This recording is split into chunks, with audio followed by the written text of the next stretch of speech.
We are here to bring you everything and anything surrounding Porsche. I'm Mike. I'm Aaron. And this is Pcar Talk. All right, welcome to another episode of Pcar Talk. I'm Mike. And I'm Aaron. And guess what? It's still Corona time, so we're still in the studio, which is not fine. Island time. Yeah, yeah, island time, man. But I just want to give a big shout out to Soul Performance. They did hook us up with an exhaust for the Turbo S. It is running immaculate. Went on a run with it not too long ago, and it sounds fantastic. You get all the turbo super whirls, all the whirls behind it and all the whistles and all that kind of stuff. Sounds way better than Chad's. Yeah. But the nice part about their design, as far as just like, oh, why don't you just get a straight pipe done? It has like a built-in almost kind of resonator, so it doesn't have that tingy. Mm-hmm. So it's very motorsport sounding still, but there's a little bit where you're in the cabin where you're just not, trying to drive a screwdriver through your head. It's way more engineered thought out yeah. than just straight pipe. And that's how all their exhausts are. So guys, if you're interested in purchasing a good exhaust for your car, it doesn't even have to be the realm of Porsche. They make all types. Yeah. Definitely give them a look on their website. They're definitely growing. Yeah, it's soulpp.com. Yeah. All you guys that are end up going to buy a million different new cars that are going to come out, they make exhaust for them. So they're ready to go with that stuff, and they're good to go. And the great thing about that, they are made in the USA. They do not outsource out to Pennsylvania, outside of the country. Not that there's a problem with that, but they are made here by Americans in our country, made in-house, and then shipped to you. So that's really nice. So support the cause and help them out. So let's get started with the show. I'll let you talk about it a little bit. So we have a little bit of like simulator talk, like, because I know it's trendy right now, but I mean, esports was popular before the lockdown. It just got even more, I think, fuel to the fire. However, we were always looking for new ideas to add to our membership experience. This was like a 2 month ago conversation. Yeah, and full disclaimer, we were talking about wanting to do this for the membership anyways. Mm-hmm. So it's going to produce a couple things, right? It's going to make content, and it's also going to make a competitive racing circuit for our club members. So we can race each other all over the world. We'll set a time and all that kind of stuff. But I'll let you kind of get into the details of what that may look like. Obviously, it's going to change, but this is the macro level that Aaron's going to go over. I mean, so the macro level right now, the way we're seeing it is we're going to do it through Xbox One, do it through Forza. Seems like pretty the easy thing to do. Most people have Logitech stuff, so it just seemed like a go-to for that. We'll figure out what our series is going to be as far as like how many people, all that, and when we're going to do it. Regardless, I think Mike and I were talking about doing at least live streams, trying to do it daily. Mm-hmm. So somewhere around our lunchtime, Eastern time zone. Take a lunch break and do a little live. Join us if you want on the YouTube channel and watch us race each other and talk trash. And, exactly. And if you can join us, maybe we'll get to the point where we have an open room, even just like we can do that. Open forums to be like, hey, this is the invite to this room at this time, and this is when it's this is what time we start racing. Come. If you're there at that time, great. If you miss it by a few minutes, sorry about your luck. Yeah, but and then like everything else, I mean, we're gonna try to have it where it's recorded somewhere and then back on YouTube. Mm-hmm. So if you miss it and you want to watch it anyways, or you're just bored and want to watch some simulator, people driving around. Exactly. That'll be us. Yeah, and the nice part about that too, I think the ultimate goal is what we want to try to do is almost run an endurance series just like IMSA. Exactly. Maybe even the exact same tracks. I mean, we can choose those. Exactly, and nothing where it's too much of a time commitment, but like maybe like once a week, almost how racing is really. Yeah. And we'll pull the people to see what they want to do. Maybe like a Sunday evening, Sunday afternoon, whatever. And we'll go from there as far as, because you obviously need to accumulate points throughout the season, and we'll determine another spreadsheet I get to keep up with this week. Yeah. We'll determine how long the season will be, and the parameters and all that stuff. Obviously we'll probably run GTLM cars, and it'll basically be who's the best and what you can do. And then at the end of it, we'll coin a champion with obviously just like they do at the end of the season in IMSA as well.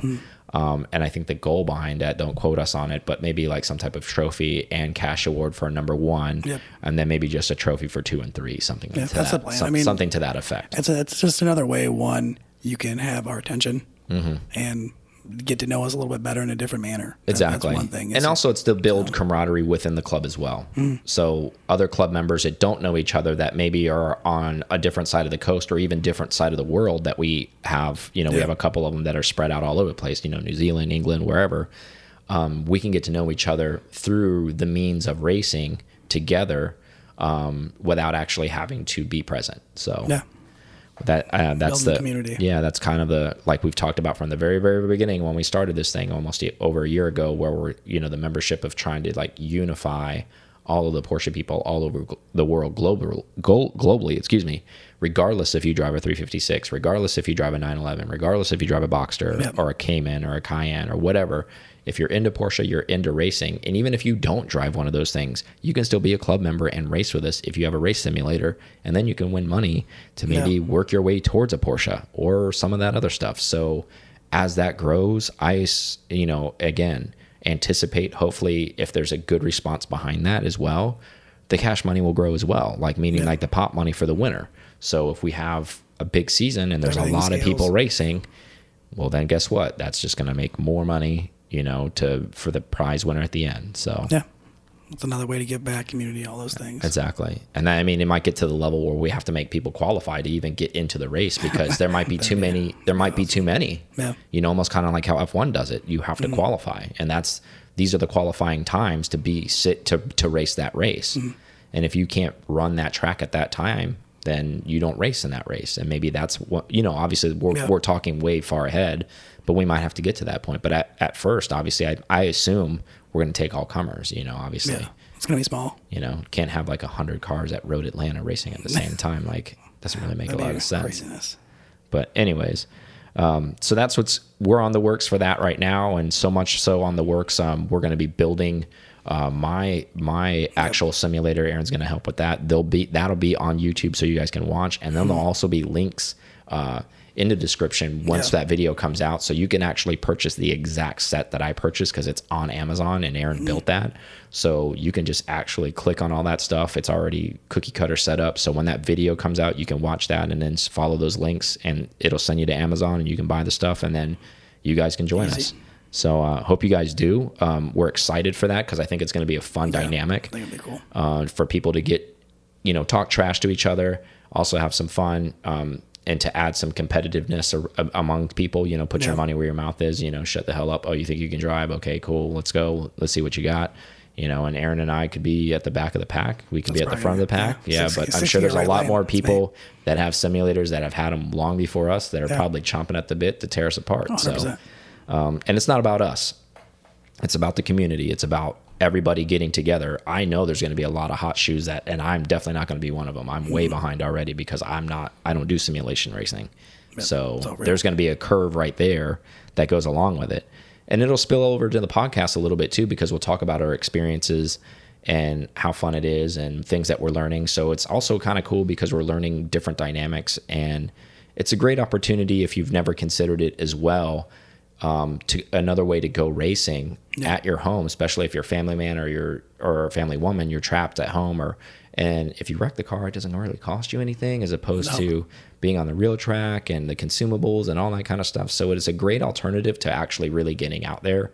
We're not saying disencouraging that. I think first and foremost, live racing in person obviously still never be challenged, but this is a great alternative to actually sit at home, save some money, and work towards something and still have fun, and maybe even still get some track time, because there's a lot of people that a lot of the racers do simulation racing just to help build track time. Yep. And even if you don't want to race, you can always watch. Yeah, that's a great part too. And maybe you don't think you're one person who wants to get into it and watch a couple of the races, and then you're like, you know what, I'm getting in on this. I want to do this. Yeah, I can tell you the gear makes a difference as far as just the enjoyability. So far. And the nice part is the buy-in isn't like something crazy, right? No. Like we even talk about, like, even though we're Porsche fanatics, we're still car people, where you sit there and say, well, what's the best way that I can actually go racing for like not free, but cheap, right? So probably spec Miata, spec Boxster, any of those type of classes, even, probably Miata first, because of the consumables are just a lot less. If you want to really be on track.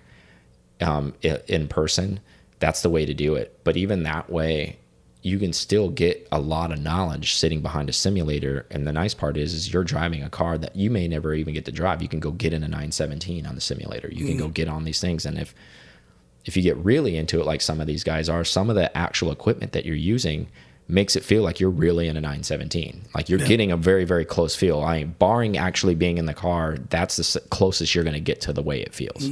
And obviously it's based off the equipment that you have, but and the software you're running, but you get the point. So enough about that.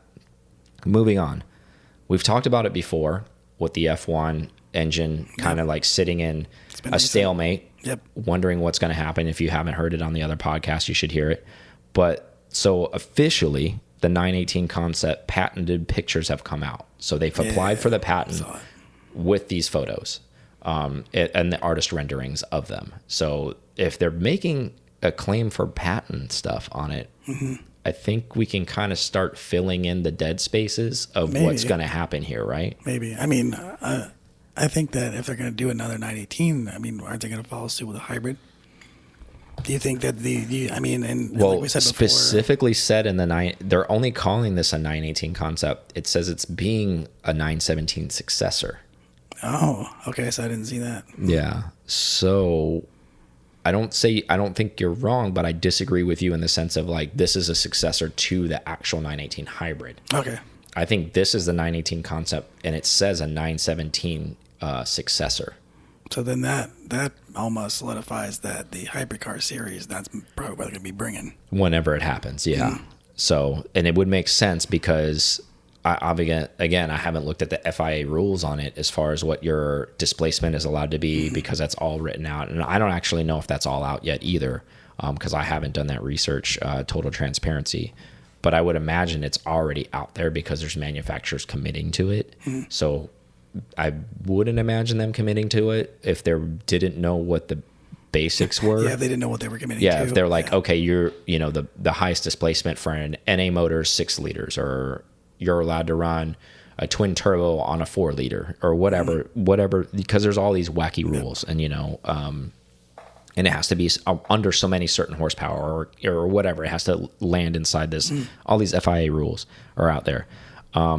This is really starting to wrap up as they're going to end up participating because now they have a rendering, they have an engine. If they got that one concept that they kind of fully built with the Salzburg. Yeah, exactly. So, and this actually, have you seen the photos of this? I've seen a couple images of it. I haven't seen full like the drawing. It looked similar. Yeah, if you guys are out there, just Google it. The 918 concept, the patented images, like it's out there.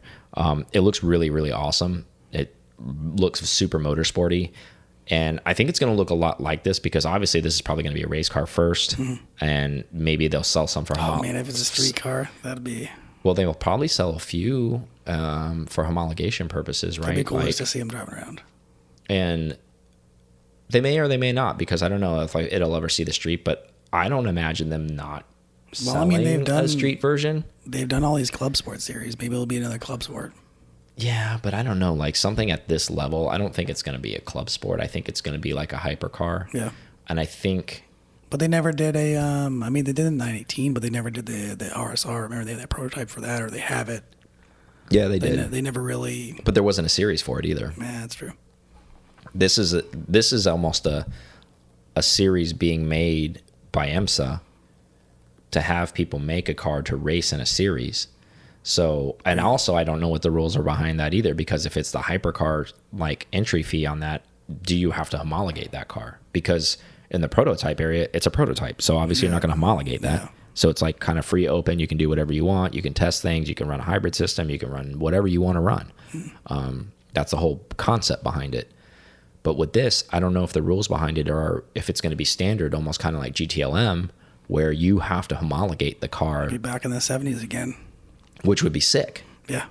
Because then, I mean, it's great all the way around, because if Ferrari participates, Aston participates, they're going to have all of these crazy looking hypercars. They may only sell 100 because that's how many they have to do, or 150 or whatever the number is for official homologation purposes.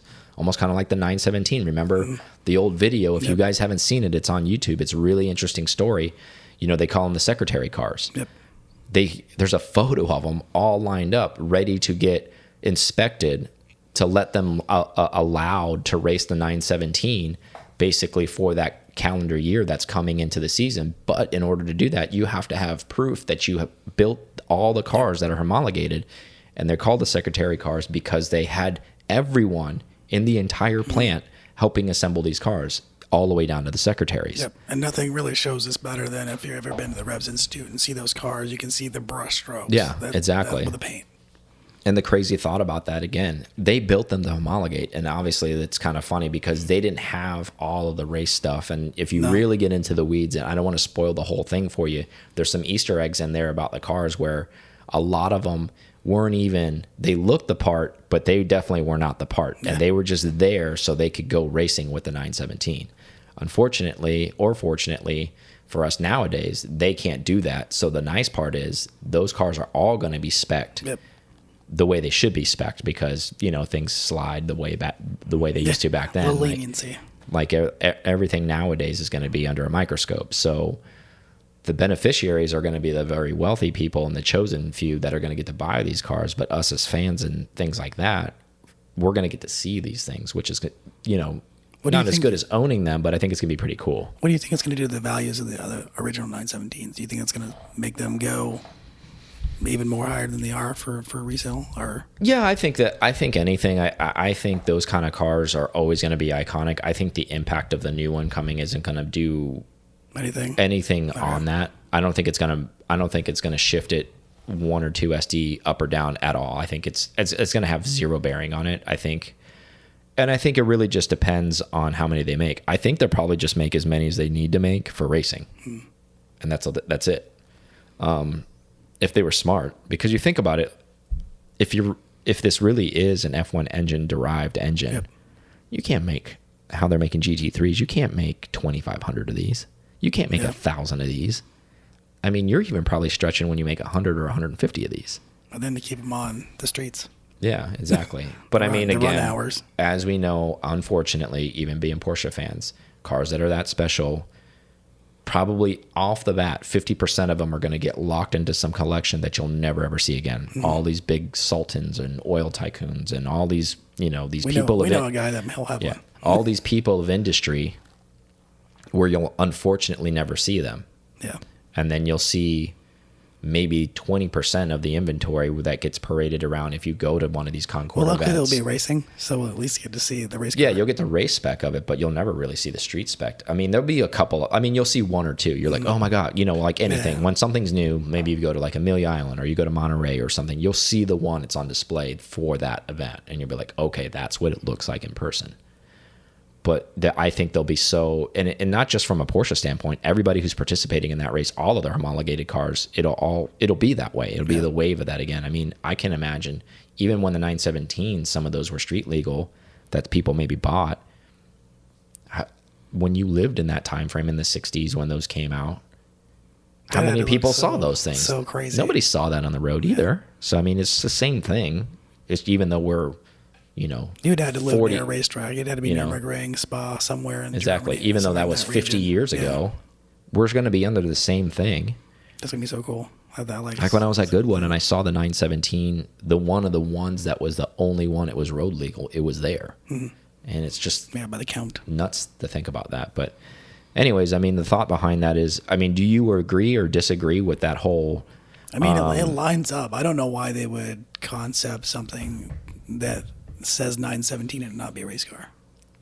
And I think that the point of that they took the time, and I know patents don't cost a lot of money, especially when you're like at Porsche's level, but you're going to take the time to either they're at least interested in it. I was going to say you hire, maybe you third party or maybe you didn't. I don't know. Maybe internally your artist, you had somebody render this, and then you found it important enough to patent the images. Yeah. I'm just putting together the puzzle pieces here. We know we've seen this song and dance. Exactly. It's been done, and then they produce the car. But wait, so what if they do continue, like we talked about, like, so now we've seen this patent and they have the motor. What if it's just a street car? What if they don't go racing with it? I mean, it's still win. I would be shocked because we've talked about this many, many times. Everything they do is almost racing first. Well, I mean, if the racing series doesn't happen, then they can't. Well, of course, you're absolutely right. You're absolutely right. But I still think from the general populace, they'll still end up with a car regardless. Yeah. So that's a good news on that. So let's move forward. 992 GT3. Interesting. Some newer stuff have come out on this. Some more recent photos have been spied. Check them out if you haven't, guys. But But one of the most interesting things I think right now that I like the front design that hasn't really come out. Yeah. And if the way I'm trying, if you're listening and you're not, we're not going to flash an image, but just so you can imagine, if you know what a Pista looks like or the 488 Tributo looks like from Ferrari, where it has these like huge gaping holes in the hood to create downforce. So when the air comes underneath the air dam, it kind of just runs out through those holes over the car to help push the car down. Almost as like just a tunnel. That's what they've been doing with the race cars. Exactly. So this is actually going to be on the 992 GT3 street car, not the RS, the street, just the GT3. So they got a front shot of it, and it's got like these two hoods, holes on the channels on the front of the hood. I think that's super interesting. What are your thoughts on that? I don't know that I hope that the design is a little different, but I don't think it will be. It just looks a little weird to me. Yeah. Like I think that one center channel that they've always had that runs there over the hood it looks good aesthetically, but it may not be doing what they needed to do for the other. The I don't think it is. I mean, you think about what the pressure this stuff's creating nowadays. Like it's almost like a triple channeled hood, because you still have the center channel like they normally have down the center of it, obviously, and then they have now you have right and left side extra downforce. So that must be a really, really, really quick car. Yeah, I think it is. And it's the sign of the times, unfortunately or fortunately, depends on how you look at it. Design follows function on that type of stuff. So it's not there because it's just there to be aesthetically pleasing. It's there for a purpose. But we're also not seeing it full out either. So it could be what we're seeing as the front. It may not be all the front. Spoiler, it could be a lot of things that's unfinished. Yeah, that's true. It looks pretty close, though. It looks pretty close to being done. Also, some of the info that was provided to me was that they are suspected that they're going to have an optioned manual in this car. Ooh, that's interesting. So that's kind of controversial, right? Because I don't know if they said it, because there's no sources when I did the research saying that Porsche said this. I think it was more like kind of just the enthusiasts in general, and then maybe some of the journalists who provided information on this back in 2018 were saying this is the last manual GT3. Yeah, it always has to be the last one. And now this one's going to be a manual GT3, suspected. Obviously, it's not confirmed, but suspected. There's a high probability this is going to be a manual. So what I wanted to do was, very briefly, the reason why I bring that up is, what do you think that's going to do to the values of everybody's like, I have the last manual GT3 of 2018. Now we're not considering the touring, because we all understand those are manuals. We're talking about the one with the wing. They were like 18 was the last one we're going to do. Everything else is PDK. And now the talk on this is going to be manual. Well, I still think it's, do you like the 992 body style? Because that's, even though it's a manual, if you like the 991 better, then you're going to fall in that camp and you still get to enjoy it. But again, maybe feel like you're getting a little cheated if they're now making a manual and they said they weren't. But I like the 911 R guys got the big middle finger when they were just like, oh, by the way, we're making a touring. But guys. But it's also, I mean, I know it's not the same car, so don't have a conniption fit out there, guys. I get it. It's just GT3, not GT3 RS. So, I mean, I can see where there's a little bit. It's not full race car. It's almost race car. Yeah. I can see where the enjoyment's there, and they really want to still, I guess they're going to keep making a manual as long as they can, right? Which is good for us, right? Yeah, and I'm glad you brought that point up. So, like, that segues me into my thoughts behind this. I think this is going to be the last NA GT3 we see. Like, they're suspecting it to be about 520 horsepower. It's a 4-liter flat six. It's a lot of power. Exactly. And I don't really see them. I mean, think about this for a second, guys, as far as displacement. If you're not mechanically inclined, it's fine. I'm going to give you a little crash course on this, right? So a lot of V8s, even from, European V8s, Ferrari, all those, they have smaller displacement than this. And this is essentially a 6-cylinder. So it's 2 less cylinders. So think about cylinder size now. So it's a 4-liter and it has 2 less cylinders. So the cylinders are big. The pistons are big. Bigger than most big block. Exactly. So they're big. As far as the sleeve before it cracks or any of that stuff, a lot of people that I've talked to from an engineering standpoint, you could make it bigger, but then you're just adding weight as far as the block itself. they're pretty much tapped. I don't see them ever. We're hypothetically talking. I don't see them going like, oh, we're gonna make a 5-liter, flat six. Not gonna happen.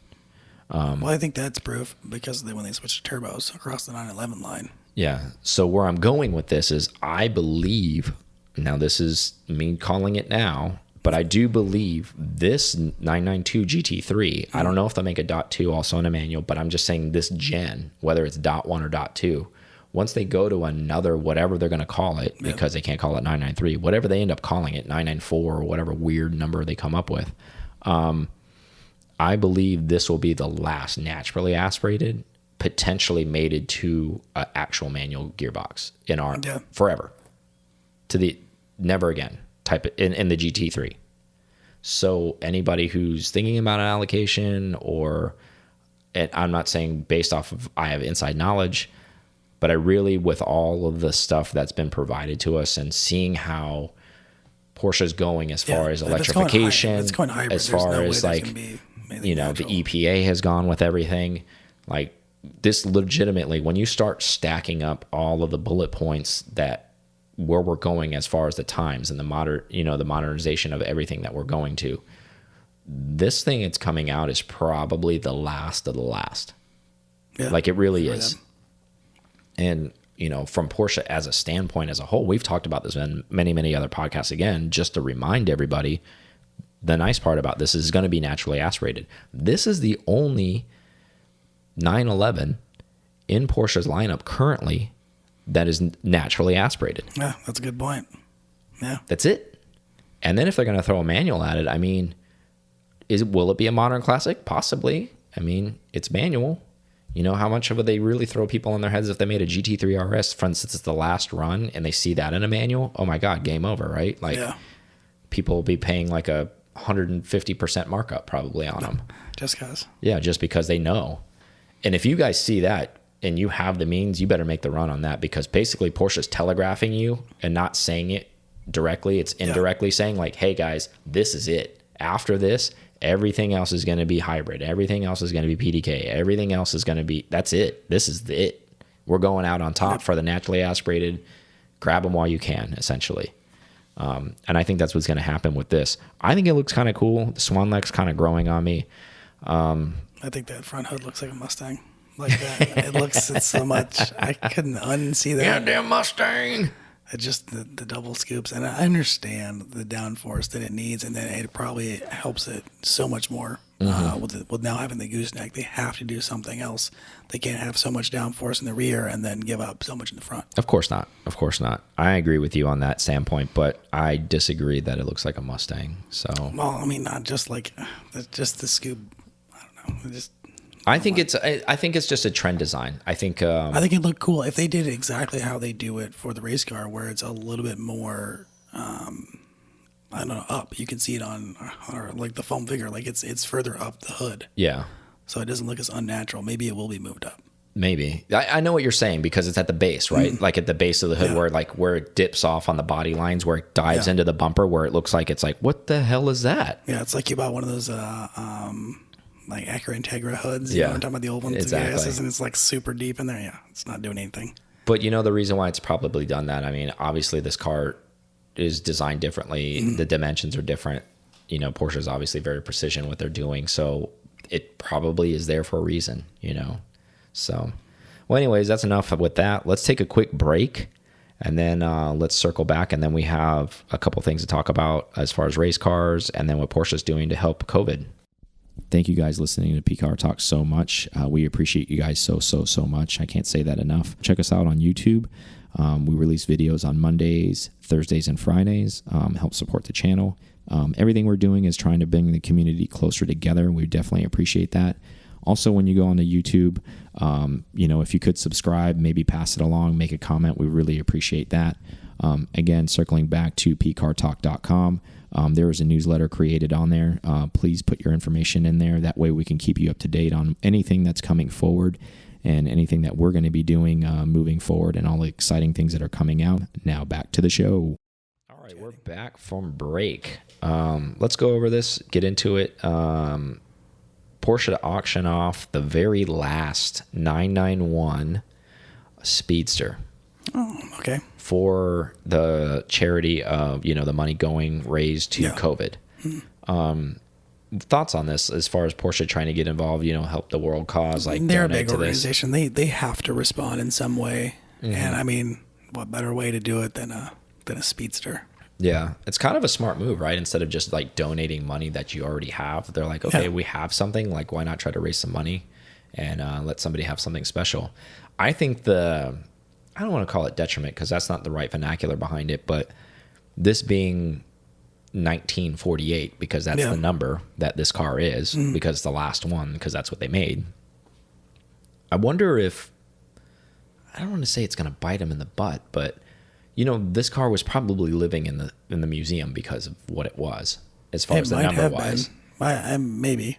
Because they hung on to this car. It's Porsche owns this car. They probably have serial 0 in the museum, though. Possibly. I mean, you assume that, but it has photos of this thing coming off the assembly line by itself and all that kind of stuff. So flip side of this, it didn't really go into where it's going to be auctioned off and when it is, but obviously it's going to be relatively soon because of what we're going through. They want to throw some money at this thing. What do you think this thing's going to go for? I don't know. I mean, I know that we could go off some speculation. So our buddy that had the GT2RS that they did the cancer fundraising for, Porsche did. I mean, that went for $550, and we know how much those go for. So, I mean, I don't know. It's going to be up there. It's going to be up there in the numbers. Yeah. You think this is a 7-figure car? I think so. I think it will be, 1, because of what's going on in the world, and then 2, just it's the last one. Yeah. I think it'll push it to that level. I think so, too. I think it'll be a 7-figure car just because of it's a world pandemic. And I think, I think there's going to be obviously a lot of people that aren't affected by this, the 1%ers, and there's somebody out there that's probably going to want this car for a lot of the reasons, because it is the last one to come off. It's number 1948. It's the heritage package. It's the whole gamut. It's not just like a run of the mill Speedster. It's full heritage package. It's all of it. Which you can't get anymore anyways. Exactly. So, and not only is it a Speedster, but add on the heritage package. So I think it's a 7-figure car. As far as that goes, and for a good cause, right? So kudos for Porsche doing that. To be fair, I don't know any other manufacturers doing that. However, full disclaimer, I didn't do any research for that as well. However, I think it would have come up because I have been reading a lot lately just because I've been trapped at home, and I haven't seen any other major manufacturer, regardless of foreign or domestic, stepping up to say, we're going to raffle off one of our special whatever, fill in the blank, to help raise money. Yeah, so, probably just money donations more than likely, but yeah. Yeah, I know, but I'm just saying it's pretty cool that they're doing everything they can. A little different, yeah. And being, I mean, I think it's fair to call them a boutique brand because they don't sell the magnitude of cars as somebody like a GM or something like that, even though they're a car manufacturer. To step up and say, hey, we want to help. That's really cool. I think it shows, that they give a crap, Yeah. I mean, nobody would have thought none the wiser. It's not like they're doing something that no one's asking for, essentially. Yeah, they could have just auctioned the car off in general. Well, they didn't even have to auction anything off. I guess they didn't. Yeah, they didn't. What I'm saying is, like, they could have taken the stamp, and nobody, like you and I, we would have never been the wiser. It's not like you and I would have came on the podcast, and had they never announced this, to said, oh, it'd be really cool if Porsche auctioned a car off and help give money back. Like, no one's going to question if you've done that or not. Yeah. But the fact that they decided to do that, I think, is really, really says a lot about the brand as a whole, and the magnitude of what's going on. So, and they see the significance behind it, and I'm sure they're thinking every dollar probably helps, obviously. So, and they're finding their way to put the spin on it. Obviously, they sell cars, and they sell cool cars, and they want to be behind it. So, I think that's really cool of them. And I thought it was kind of a just FYI. I think it was kind of a neat little topic, which kind of brings me into my next topic. Bruce Canepa or however he's pronouncing his name at the current moment, like, or anybody else, in the car world wants to say his name. You know who I'm talking about. He's out in California, has amazing cars, known for racing history, known for restoring immaculate cars. All the big time players bring, the best. yeah, some of the big time players bring their cars there. Everything from 935s getting done there, as far as 959s getting redone there. Everybody's 959 seems to be there. I mean, he's got the gamut on that. I mean, he did buy a pool of them up on purpose as well. So it just shows you the magnitude of what he has. And has tons of race cars at any given point for sale as well. I mean, the best of the best, like RSs, 964 lightweight RSs, like stuff like that, big deal. like one of threes. Where I'm going with the backstory behind this is currently they have a 1984 Porsche 962 race car for sale. The significance behind that is this is the Coke livery one. And obviously is very, very striking. We know last year that Porsche ran the Coke livery at Petit. So, he's selling this car right now. Price obviously undisclosed. You can need to reach out. Lots. With that being said, it does have race provenance as well. This wasn't like a big winner or anything like that. Just, So it was raced, so that's good. Exactly. So it has that background as opposed to, it wasn't like the 917 at one Le Mans or something like that. Yeah. But it did enter, it raced in that season. It raced a lot of stuff, and it's still a 962. And I think the biggest thing, obviously, going for that, it has a very, very striking livery. And there's a lot of dual fanatics out there, meaning where there's people that collect a lot of Coke things and paraphernalia and really high-end Coke stuff and Porsche stuff as well. So the combo on this thing, what do you think something like this might be worth? Millions. I mean, I would say 10 million, 8 million. I would probably put it in the single digit millions. I wouldn't say that it would be really above that just because it's not won anything. Yeah. If it had a winning pedigree, then we start talking some big numbers. Yeah. Especially having the Coke livery. I mean, it was competitive, don't get me wrong, in a lot of fourth place finishes, things like that. It was very successful in the Camel GT class and things like that. And, it just could have been a lot of non-bronze medals, not even. Exactly. Yeah. It's hard to say because, like a 917 selling in the teens in the millions, I guess. And there's so few of those as well. And not all of them they have race history, but none of them are winners as well. Obviously this isn't a 60s or 70 something, 917. It's a 84, but it's still, I think the 80s race cars have come into their own. I think so too. I think the 962s are definitely. And especially this being a 962. The liveries. I mean, I think the liveries have definitely have moved that needle for these 962s. Yeah. I think there's so few of these as well. I mean, the Lowenbrow 962, what we saw, in person and just throwing fireballs and it's doing historic racing for somebody who has the means and somebody who's significantly wealthy that can afford something like this. Can you imagine seeing this car at a historic race, just running laps for fun and all that kind of stuff? The Coke livery is striking as the Lowenbrow livery is too. This red Coke livery running around just being like, easy. Whoa. Yeah. Because, it's one of the most... I see your beer and read you a Coke. Exactly. You don't know anything about racing or any of that kind of stuff, but you see that Coke livery, you understand what that is too. Well, it's the red. Just red on race cars. Exactly. Can't get any better. Exactly. And then, so let me ask you a question, because when I was formulating the notes, I thought this little cool exercise would be interesting. So we discussed concept 918 earlier. Mm-hmm. And if you were in a position where I put you in right now, what I'm about to do, you don't know what the 918 looks like, the new concept. However, it's coming out. It's going to be far significantly less price-wise because they're not going to sell that car for 8-9 million, whatever this thing's worth, this 962. Now, the 962 obviously is not going to be road legal, but from collection standpoint, we're a kind of big F you, this is what's in my garage. If you're at that caliber of collector, clearly you're going to have a lot of other cars to drive on the road as well. I hope so. Would you rather own the 962 or would you rather own the 918 concept that's coming out? Would you rather take a page in the past? Would I want history or future? Yeah. The ultimate debate. History speaks because of the Coke. Because that's also not just a Coke livery, but it's a Coke livery of that time. Mm-hmm. So that's going to be even different. Future, we don't know what it looks like. It's going to be awesome. But V10 possibilities, I'd have to lean to the future. Yeah. If they really were going to do a V10, I can't say no to that. Yeah. 962 makes some good sounds, turbos and flames. I like that. But I'd have to go. Why do you? P10. Okay, so explain what your thought process of why you've picked that then. Because I'm sure everybody would like to hear that instead of just like, okay, yeah, you picked that. Okay, but why did you pick it? So one, I like history, but I don't like drive. I don't think I would like driving history as much as I would like driving the future.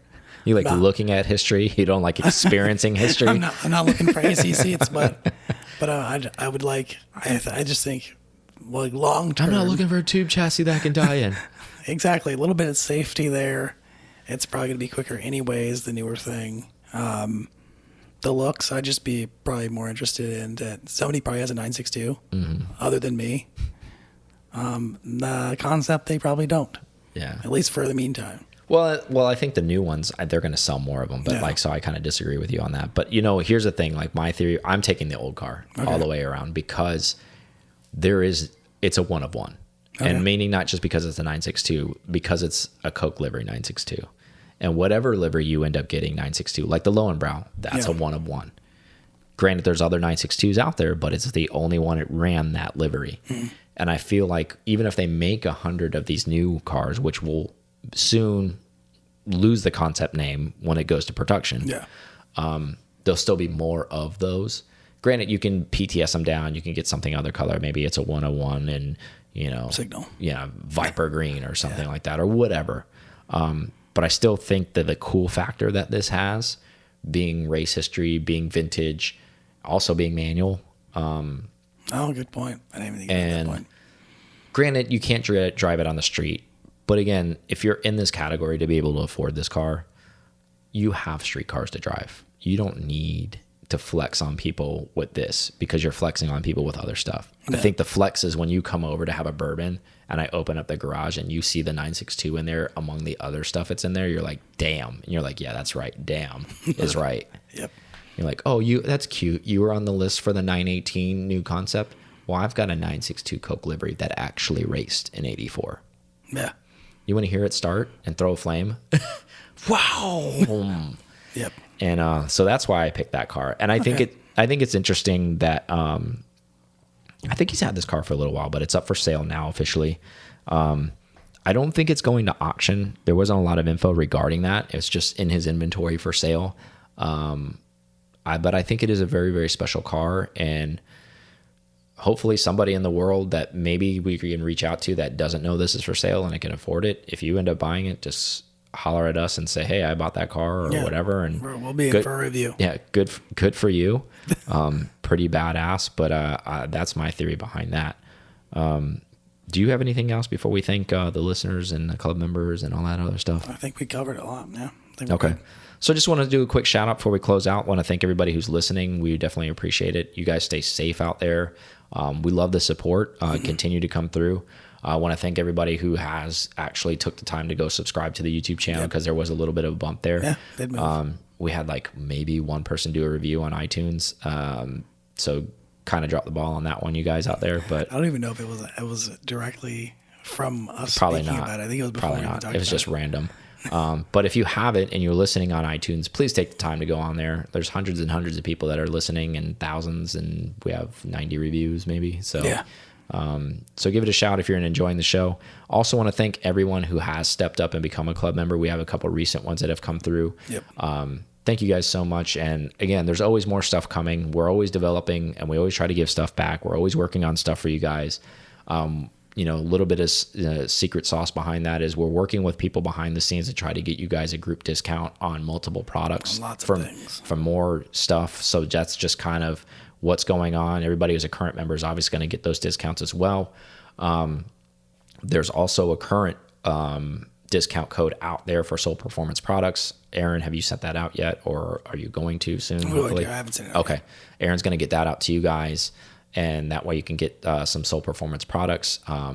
If you're a club member and you know who you are, if that email hasn't hit you yet, don't hesitate to reach out to us, and we'll give you the code, the discount code, when you put it in, so you can get some products from them. In addition to that, there's going to be more of that coming. Hopefully, we're going to have a tire place come on. Hopefully, we're going to have some like a big parts manufacturer come on as well. So it's going to be added benefit to your membership. In addition to that, the simulator running and cash prizes are coming as well. So I don't want to talk too much about the membership, but I want to let you guys know about that. Other than that, stay safe out there, guys. We will see you on the next one. Looking forward to speaking to you guys soon. Yep, see you. Thank you so much for listening to this episode of Pcar Talk. Connect with us on Instagram at Pcar Talk or online at pcartalk.com.